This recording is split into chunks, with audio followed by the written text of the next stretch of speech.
Saudara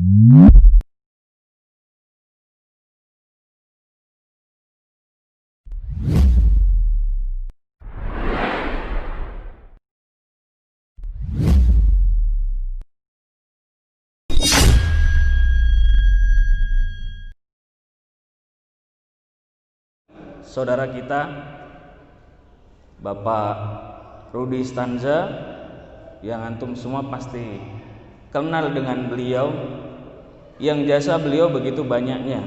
Beliau menjadi sesepuh kita semua. Beliau punya jasa yang besar di dalam memfasilitasi masjid. Bagiannya adalah ketika hari ini dikumandangkan azan, ada sound system yang mengeluarkan suara muazzinnya. Ketika sholat, ketika bermajelis, ada sound system yang mengeraskan suara-suara ketika bermajelis itu. Dan ini difasilitasi oleh beliau, menyiapkan alat-alat supaya memudahkan segala kegiatan dan jasa-jasa yang lainnya.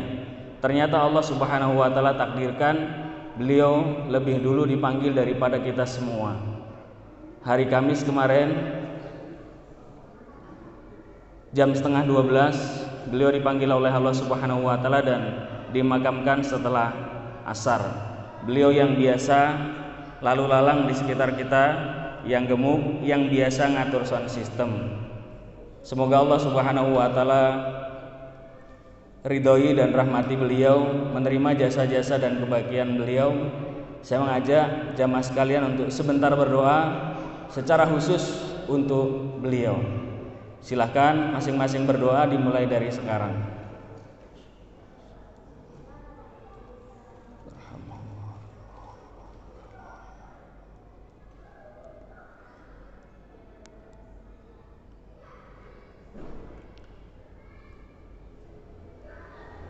Saya yakin Allah Subhanahu wa ta'ala mengabulkan doa kita semua. Salawat dan salam kita senantiasa sanjungkan kepada kekasih kita tercinta, Nabi kita yang mulia, Nabiullah Muhammad SAW, pada keluarga beliau, para sahabat, para tabi'in, tabi'ut tabi'in, dan orang-orang yang senantiasa setia di dalam mengilmui Al-Quran, mengamalkan sampai memperjuangkannya dengan baik hingga hari kiamat, dan mudah-mudahan termasuk kita berada di dalamnya. Jamaah Majelis Taklim rahimakumullah, pada malam hari ini yang mengisi materi pengajian kita adalah Ustadz Agus Supriyadi LC. Alhamdulillah beliau sudah bersama-sama dengan kita, karenanya waktu langsung kita serahkan kepada beliau.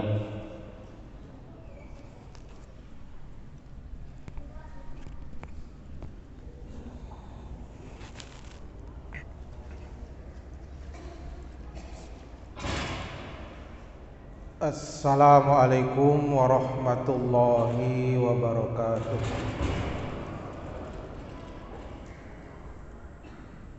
Innal hamdalillah nahmaduhu wa nasta'inuhu wa nastaghfiruhu wa nastahdihi wa natubu ilaihi wa natawakkalu alaihi wa na'udzu bihi min syururi anfusina wa sayyiati a'malina, may yahdihillahu fala mudilla lahu wa may yudlilhu fala hadiya lahu.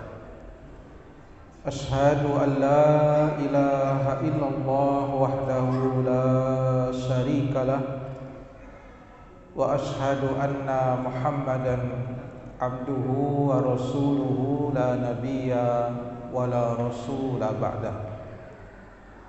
Ya ayyuhalladzina amanu taqullaha haqqa tuqatih wa la tamutunna illa wa antum muslimun. Ya ayyuhalladzina amanu taqullaha wa qulu qawlan sadida yuslih lakum a'malakum wa yaghfir lakum dhunubakum wa man yuti'illaha wa rasulahu faqad faza fawzan 'azima. Wa ba'd. Kaum muslimin wal muslimat rahimakumullah, pertama-tama mari kita bersyukur kepada Allah Subhanahu wa ta'ala karena lantaran nikmat dan anugerahnya pada malam hari ini kita dapat hadir di masjid yang mulia ini dalam rangka melaksanakan sholat maghrib berjamaah, dan kita duduk bersama dalam majelis ilmu yang mudah-mudahan aktivitas yang kita lakukan ini akan tercatat sebagai rangkaian ibadah yang kita lakukan yang kelak dapat memberatkan timbangan kebaikan kita di hari kiamat nanti. Salawat dan salam terlimpahkan pada Rasul Muhammad sallallahu alaihi wasallam. Semoga terlimpah pula pada segenap sahabat beliau, para tabi'in, para tabi'ut tabi'in, dan orang-orang yang mengikuti beliau dengan ihsan hingga akhir zaman. Jamaah rahimakumullah, hari ini kita masih berada di bulan Rabiul Awal, tepatnya pada tanggal 27 Rabiul Awal, bulan yang oleh sebagian ulama disebut sebagai bulan di mana Rasul sallallahu alaihi wasallam dilahirkan. Sekalipun tidak ada kata sepakat dari para ulama tentang tanggal dan bulan kelahiran Rasul. Yang disepakati adalah harinya, hari Senin. Tapi tanggal berapa dan bulan apa Rasul dilahirkan, ini para ulama berbeda pendapat. Tidak kurang ada 9 pendapat para ulama tentang tanggal dan bulan kelahiran Rasul. Ada yang mengatakan di bulan Muharram, ada yang mengatakan di bulan Ramadan, ada yang berpendapat di bulan Rabiul Awal. Tanggalnya pun juga bervariasi. Hanya pendapat yang paling masyhur tentang tanggal dan bulan lahirnya Rasul itu tanggal 12 Rabiul Awal. Ini yang paling masyhur. Sehingga itulah yang tercatat di kalender sebagai hari kelahiran Nabi sallallahu alaihi wasallam. Jamaah rahimakumullah, berbicara tentang Nabi Muhammad sallallahu alaihi wasallam, apa yang kita harapkan dari beliau? Apa yang kita sebagai umatnya berharap dari Nabi Muhammad sallallahu alaihi wasallam? Kalau pertanyaan ini diajukan, saya yakin jawabannya satu. Kita semua berharap kelak mendapatkan syafaat dari Rasul sallallahu alaihi wasallam. Tidak ada yang tidak. Apalagi Rasulullah sallallahu alaihi wasallam itu satu-satunya manusia yang Allah anugerahi asy-syafa'atul uzma, syafaat yang agung, yang tidak ada satupun para nabi dan rasul, apalagi manusia biasa, yang diberikan kemuliaan ini. Dikisahkan di dalam hadis riwayat Imam Bukhari, ketika manusia dikumpulkan oleh Allah di padang mahsyar dalam keadaan berdiri dan waktunya sangat lama. Manusia berdiri di padang mahsyar itu 50.000 tahun. Berdiri, Pak. Tidak ada yang duduk, apalagi duduknya bersandar. Nggak ada. Semua berdiri. Bukan 1-2 tahun, bukan 10-20 tahun, bukan 1-2 abad, 50.000 tahun. Kita berdiri 2 jam saja mungkin sudah pegal-pegal kaki kita. Apalagi berdiri kemudian matahari didekatkan oleh Allah.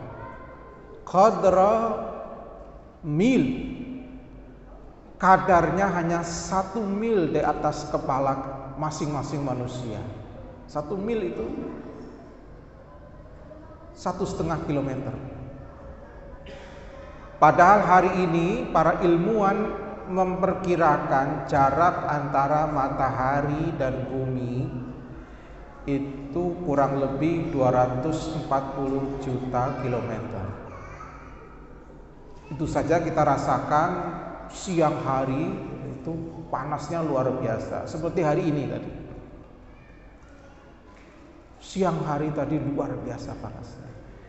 Padahal sepanas-panasnya cuaca di negeri kita ini dibandingkan dengan di Timur Tengah itu belum ada apa-apanya. Panas-panasnya kita mungkin hanya 29-30 derajat. Kalau di Timur Tengah sampai 50-an derajat. Kita 30 derajat saja sudah merasa panas. Bagaimana kalau matahari itu 1,5 kilometer di atas kepala kita selama 50.000 tahun.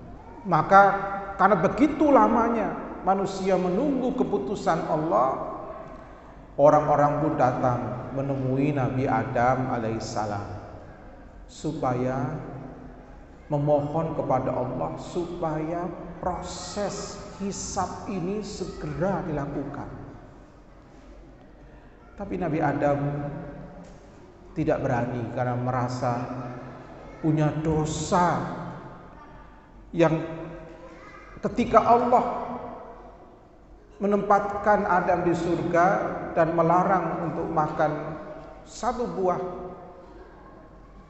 dari buah yang ada di sana, ternyata Nabi Adam ini bermaksiat memakan buah itu, sehingga beliau tidak berani untuk memohon kepada Allah. Temuilah oleh kalian Nabi Nuh. Nabi Nuh pun juga tidak berani. Anakku saja ada yang tidak beriman. Datanglah kepada Nabi Musa, Nabi Isa. Semua Nabi itu tidak ada yang berani menghadap Allah. Sampai akhirnya datanglah kepada Nabi Muhammad SAW dan kemudian beliau mengatakan, Ana laha. Ya, aku akan lakukan. Kemudian Rasul mohon kepada Allah dan beliau orang yang pertama kali kemudian menghadap Allah SWT dan Allah berkenankan untuk memberikan syafaat kepada seluruh manusia agar proses hisabnya itu segera dilakukan. Dan syafaat dari Nabi SAW ini sangat banyak. Ada syafaat kepada umatnya yang sudah dipastikan masuk ke dalam neraka, tetapi dengan syafaat beliau siksa nerakanya bisa diperpendek waktunya. Ada yang siksa nerakanya dengan syafaat beliau itu diringankan. Ada yang mestinya masuk neraka, tapi karena dapat syafaat dari beliau tidak jadi masuk neraka, langsung masuk surga. Ada yang sudah masuk surga mendapatkan syafaat dari beliau, ditinggikan derajat di surganya. Ala kulli hal, jamarakumullah, apapun bentuk syafaat yang Rasul berikan kepada kita nantinya, pastinya itu semuanya bermanfaat. Dan tentu syafaat itu akan sesuai dengan keadaan orang yang akan diberi. Itu tadi, kalau dia itu sudah masuk surga, maka tentu syafaatnya bukan dikeluarkan dari neraka, karena dia memang tidak masuk ke neraka. Syafaatnya itu ditinggikan derajat surganya. Makanya apapun nanti keadaannya dan apapun bentuk syafaatnya, semuanya bermanfaat dan kita itu berharap. Nah, pada malam ini kita akan membahas tentang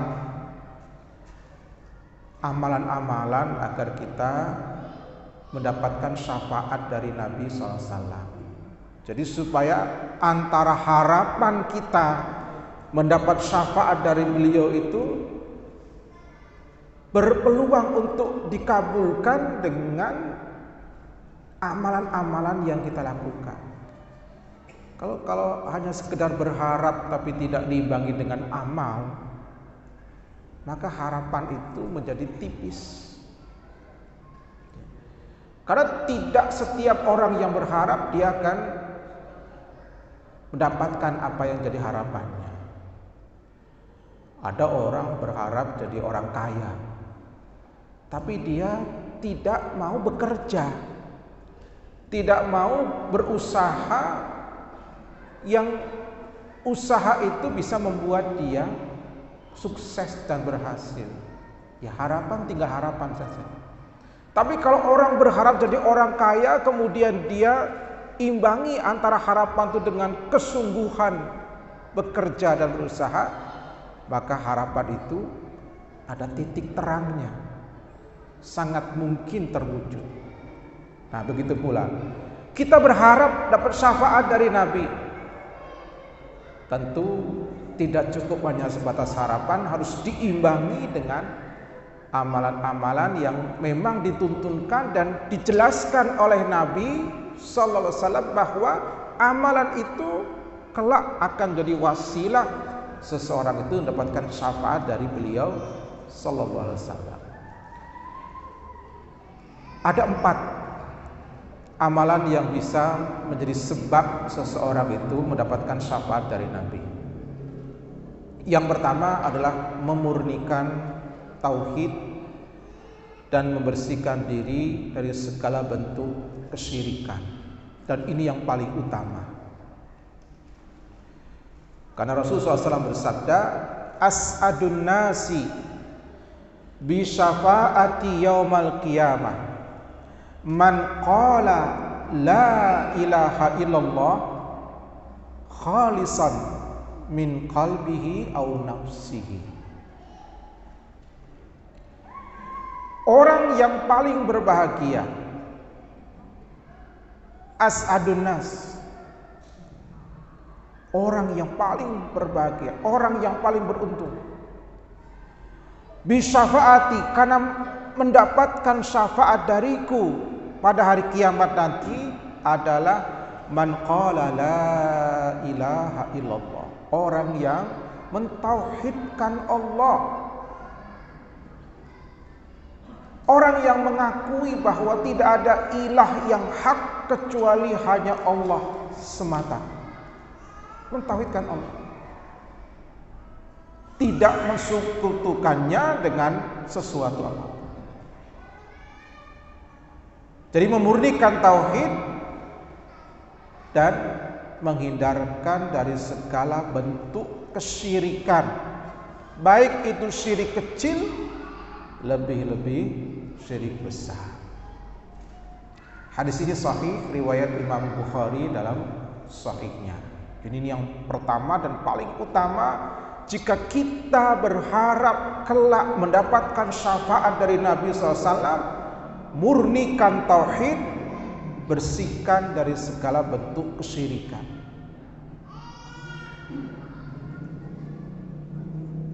Baik syirik besar maupun syirik kecil. Syirik kecil seperti riya yang dulu pernah kita sampaikan. Riya itu syirik kecil. Tapi meskipun syirik kecil, dia dosa besar. Lah kalau dalam banyak amal yang kita lakukan itu dilandasi dengan riya, maka harapan mendapatkan syafaat dari Nabi SAW itu menjadi kecil. Maka mari para jamaah Allah bersihkan hati kita dalam beribadah kepada Allah. Apapun bentuk ibadah yang kita lakukan, dari syirik kecil apalagi dari syirik besar. Ini yang pertama.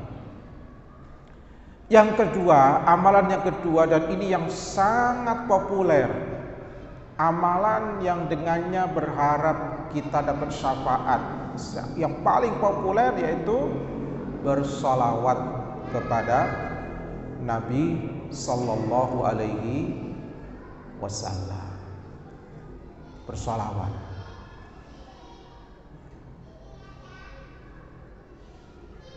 Rasul Sallallahu Alaihi Wasallam dalam hadis riwayat Imam At-Tirmidzi di dalam sunannya, beliau bersabda, "Inna aulan nasi bi yaumal qiyamah aktsaruhum alayya salatan." Sesungguhnya orang yang kelak paling aku perhatikan pada hari kiamat nanti, dari semua umat Muhammad sallallahu alaihi wasallam yang jumlahnya kita tidak tahu. Hari ini saja konon umat Islam itu jumlahnya 1,8 miliar. Hari ini. Lah kalau digabung dengan generasi pertama dari kalangan sahabat, itu bisa berpuluh-puluh miliar. Banyak. Bahkan umat Nabi Muhammad SAW itu adalah umat terbanyak dibandingkan umat nabi-nabi yang lain. Nah, dari sekian banyak umat beliau ini, yang akan beliau prioritaskan, diberikan perhatian oleh beliau, aktsaruhum alayya salatan, orang yang paling banyak bersolawat kepadaku, kata Nabi. Sehingga ini terbuka, peluangnya ini terbuka dari kalangan sahabat, tabi'in, tabi'ut tabi'in, sampai kita hari ini dan nanti orang yang terakhir terlahir di muka bumi ini punya peluang yang sama. Siapa yang paling banyak bersalawat kepada Nabi, dia yang paling dahulu diperhatikan oleh Nabi SAW. Tinggal kita fastabiqul khairat, berlomba-lomba. Sehingga ini tidak dimonopoli oleh para sahabat saja. Peluang menjadi orang yang diperhatikan oleh Nabi nanti, siapapun, aktsaruhum alayya salatan, yang paling banyak bersalawat, dia yang paling diperhatikan dulu oleh Nabi, diberi syafaat oleh beliau. Nah, jamaah rahimakumullah, meskipun dikatakan banyak bersalawat, ini ada angka minimalnya. Berapa minimal kita hendaknya bersalawat kepada Nabi setiap harinya, agar dengan angka minimal yang kita lazimi, kita masuk dalam nominasi umatnya yang nanti berpeluang dapat syafaat dari beliau. Minimal setiap hari jamaah rahmatullah hendaknya kita bersalawat kepada beliau itu sebanyak 20 kali. Dari mana angka 20 kali ini? Disebutkan dalam hadis riwayat Imam As-Suyuti di dalam kitabnya Al-Jami' As-Saghir, bahwa Rasulullah SAW bersabda, "Man shalla alayya hina yusbihu ashran wa hina yumsi ashran halat lahu syafaati yaumal qiyamah."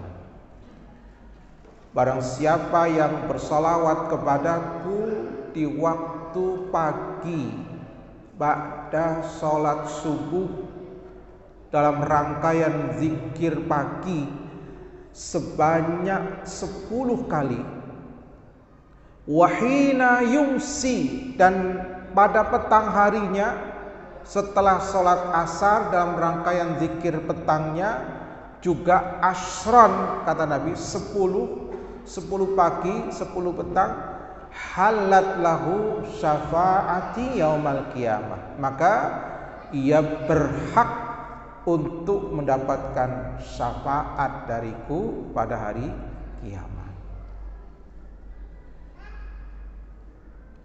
Ini minimalnya 20, maksimalnya tidak terhingga. Semakin banyak semakin akan diprioritaskan oleh Nabi, diperhatikan dulu. Siapa yang paling banyak, dia akan duluan diperhatikan oleh Nabi SAW. Minimalnya 20 kali ini kita jaga setiap hari. Lebih daripada itu lebih baik. Nah, sekarang lafadznya seperti apa? Lafadz sholawat yang dituntunkan itu seperti apa? Disebutkan dalam hadis riwayat Imam Muslim dalam sahihnya, para sahabat menyatakan kepada Nabi SAW, "Ya Rasulullah, arafna kaifa nusallimu alaika." Wahai Rasulullah, kami sudah tahu bagaimana mengucapkan salam kepadamu. Fa kaifa nusalli alaika? Bagaimana kami melafadzkan sholawat kepadamu? Kalau salam sudah tahu, nah kalau sholawat ini seperti apa? Itu sahabat-sahabat bertanya langsung kepada Nabi SAW. Kemudian Nabi bersabda, "Qulu, ucapkanlah oleh kalian, Allahumma salli ala Muhammad wa ala ali Muhammad kama sallaita ala Ibrahim wa ala Ibrahim innaka Hamidum Majid wa barik ala Muhammad wa ala ali Muhammad kama barakta ala Ibrahim wa ala Ibrahim innaka Hamidum Majid." Salawat yang kita baca dalam tasyahud akhir ketika sholat, atau yang dikenal dengan sebutan salawat Ibrahimiyah. Ini salawat yang sempurna, yang kita dianjurkan untuk melaziminya, untuk membacanya setiap hari 20 kali minimal. Tapi andai kata sholawat ini terasa panjang, ada lafadz sholawat yang lebih pendek. Yang ini ketika dilafadzkan seseorang, maka orang itu sudah dikategorikan bersalawat kepada Nabi Sallallahu Alaihi Wasallam. Para ulama menjelaskan, seperti Imam Ibnu Qayyim, sampai-sampai beliau menulis satu kitab khusus tentang sholawat, Jala'ul Afham fi Fadlis Salati Wassalam ala Sayyidil Anam. Jadi satu kitab khusus membahas tentang sholawat, lafadznya, keutamaan-keutamaannya, kemudian kapan sholawat itu dianjurkan untuk dibaca. Ini lengkap, dan itu mungkin wallahualam, setahu saya kitab yang paling lengkap yang mengupas tentang sholawat, tentang masalah-masalah terkait dengan salawat Nabi Sallallahu Alaihi Wasallam. Juga ada tulisan dari Syekh Abdul Razak bin Abdul Muhsin Abbad dan lain-lain. Intinya bahwa kalimat salawat yang paling pendek itu kita melafadzkan Allahumma salli ala Muhammad wa ala ali Muhammad. Itu yang paling pendek. Jadi Allahumma salli ala Muhammad wa ala ali Muhammad. Tidak ada kama shallaita ala Ibrahim. Apalagi Allahumma barik ala Muhammad kama barakta ala Ibrahim, itu tidak ada. Jadi Allahumma salli ala Muhammad wa ala ali Muhammad. Karena dengan melafadzkan seperti itu kita sudah bersalawat. Perintahnya ya ayyuhalladzina amanu sallu alaihi wasallimu taslima. Nah ini, jadi kalau andai kata seseorang membaca Allahumma shalli ala Muhammad wa ala ali Muhammad, Allahumma shalli ala Muhammad wa ala ali Muhammad sebanyak 10 kali, maka itu sudah dikategorikan bersalawat 10 kali. Tapi kalau mau memilih yang salawat Ibrahimiyah itu lebih utama karena lebih sempurna, lafadznya lebih mencakup. Nah, ini amalan kedua yang dengannya menjadi wasilah kita akan dapat syafaat dari Nabi adalah dengan memperbanyak salawat kepada beliau, lebih-lebih pada hari Jumat. Setiap hari Jumat, karena beliau SAW bersabda, "Aktsiru minas salati alayya yaumal jumu'ah, fa inna salatakum ma'rudatun alayya." Perbanyaklah oleh kalian bersalawat kepadaku pada hari Jumat, karena salawat-salawat kalian itu akan sampai kepadaku. Jadi ini ada perintah khusus dari Nabi agar kita bersalawat kepada beliau dan memperbanyaknya pada hari Jumat.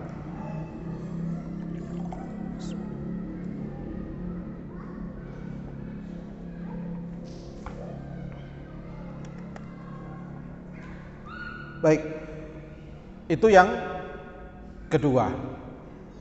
Kemudian yang ketiga, amalan yang dengannya seseorang akan dapat syafaat dari Nabi Sallallahu Alaihi Wasallam adalah membiasakan diri membaca doa setelah azan.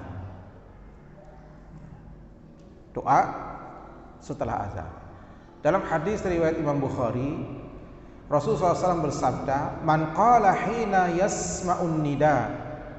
Siapa yang setelah mendengarkan azan dan ketika mendengarkan azan dari muazin dia menjawab kata per kata dari muazin, Allahu Akbar, Allahu Akbar, dia jawab Allahu Akbar, Allahu Akbar. Asyhadu an la ilaha illallah, asyhadu anna Muhammadan, seterusnya, kecuali nanti kalau hayya 'alas shalah, hayya 'alal falah, itu balas jawabannya la haula wala quwata illa billah. Sampai Allahu Akbar, Allahu Akbar, la ilaha illallah. Setelah itu, man qala hina yasma'un nida, siapa yang setelah selesai menjawab azan kemudian membaca doa ini, Allahumma rabba hadhi da'wati tammah wassalatil qa'imah ati Muhammadanil wasilata wal fadilah wab'athu maqaman mahmudan alladhi wa'adtah. Sampai situ kemudian Rasul mengatakan halat lahu syafaati yaumal qiyamah. Jadi siapa yang mendengarkan azan lalu menjawabnya, selesai itu baca doa ini, halat lahu syafaati yaumal qiyamah, dia halal, dia berhak untuk mendapatkan syafaat dariku pada hari kiamat. Berarti satu hari kita bisa 5 kali membaca doa ini, karena kita akan ketemu 5 kali azan, subuh, duhur, asar, maghrib, isya. Kalau subuh azannya 2 kali, berarti kita ketemu 6 kali membaca doa ini. Pokoknya setelah azan. Kalau Jumatnya juga ada yang 2 kali, berarti 7 kali hari Jumat itu. Subuhnya 2 kali, Jumatnya 2 kali. Ini kalau dibiasakan, Rasul menjamin orang itu akan mendapatkan syafaat dari beliau sallallahu alaihi wasallam. Ini 3. Nah, jamaah rahimakumullah, 3 amalan ini bisa diamalkan oleh semua orang. Tapi yang keempat, ini tidak semua orang bisa melakukannya. Hanya orang-orang yang Allah pilih saja yang bisa melakukannya. Tidak semua orang. Apa yang keempat? Orang yang atau perkara yang dengannya seseorang akan dapat syafaat dari Nabi adalah orang yang meninggal dunia di kota Madinah. Meninggal dunia di kota Madinah ini kan tidak bisa direkayasa. Jangankan kita, orang Madinah pun yang lahir, besar, menikah, punya anak, punya cucu di Madinah, belum tentu kalau meninggal di Madinah. Siapa yang bisa menjamin? Tidak bisa. Mungkin dia memang lahir di Madinah, besar di Madinah, tua di Madinah, pas pergi ke Jeddah tabrakan, meninggal di Jeddah. Atau dia sakit di Madinah, dibawa ke rumah sakit yang paling lengkap di ibu kota, yaitu di Riyadh, meninggalnya di Riyadh, padahal 70 tahun itu di Madinah. Jadi artinya orang yang tinggal di Madinah pun tidak ada jaminan dia akan meninggal di Madinah. Itu hanya orang-orang yang Allah kehendaki. Man istata'a minkum an yamuta bil madinati falyamut biha fa inni asfa'u liman yamutu biha, kata Rasulullah SAW. Barang siapa yang bisa meninggal dunia di kota Madinah, maka meninggallah di sana, karena sungguh aku akan memberikan syafaat kepada orang yang meninggal di Madinah. Hadis riwayat Imam Ahmad. Bapak-bapak, ibu-ibu, kalau haji, kalau umroh, doanya apa? Ada nggak doanya? Ya Allah, mudah-mudahan saya meninggal di Madinah. Saya kira nggak ada. Kalaupun ada mungkin sedikit. Apalagi yang ditinggalkan di sini, doanya semoga bisa pulang dengan selamat, kumpul lagi dengan keluarga. Ya. Kalaupun kita berdoanya meninggal di Madinah, 100 orang yang di Indonesia mendoakan pulang ke Indonesia, kan gitu. Jadi lebih kuat yang 100 orang, jangan-jangan yang diijabahi Allah, kan. Keluarga kita semua mendoakan semoga bisa pulang dengan selamat. Apalagi istri antum. Kira-kira istri yang doakan semoga Abi meninggal di Madinah gitu. Kira-kira ada nggak istri yang doakan suaminya ketika haji umroh meninggal di sana? Ayo, sulit sekali itu, Pak. Ya. Ala kulli hal, siapapun yang meninggal di Madinah, tapi juga tentunya meninggal dalam keadaan taat. Kalau orang mencuri di Madinah, dipukuli meninggal, atau mencuri lari ditembak polisi meninggal, meskipun meninggal di Madinah karena meninggalnya maksiat, ya tentu tidak akan dapat syafaat. Sebagaimana kalau orang meninggal hari Jumat itu kan husnul khotimah, tapi kalau meninggalnya karena maling, meskipun hari Jumat, ya su'ul khotimah karena maksiat. Jadi itu tidak berdiri sendiri. Allah a'lam bishawab. Waktu Isya sudah tiba. Jadi kita skors dulu untuk melaksanakan sholat Isya berjamaah. Nanti setelah Isya kita sampaikan lanjutan tentang adanya orang-orang dari kalangan umat Nabi Muhammad yang Rasul memastikan tidak akan memberikan syafaat. Nah, ini penting sekali. Jadi siapa orang-orang yang Rasul pastikan tidak akan dapat syafaat dari beliau? Nanti akan kita bahas setelah sholat Isya berjamaah. Wallahu a'lam bishawab. Wassalamualaikum warahmatullahi wabarakatuh.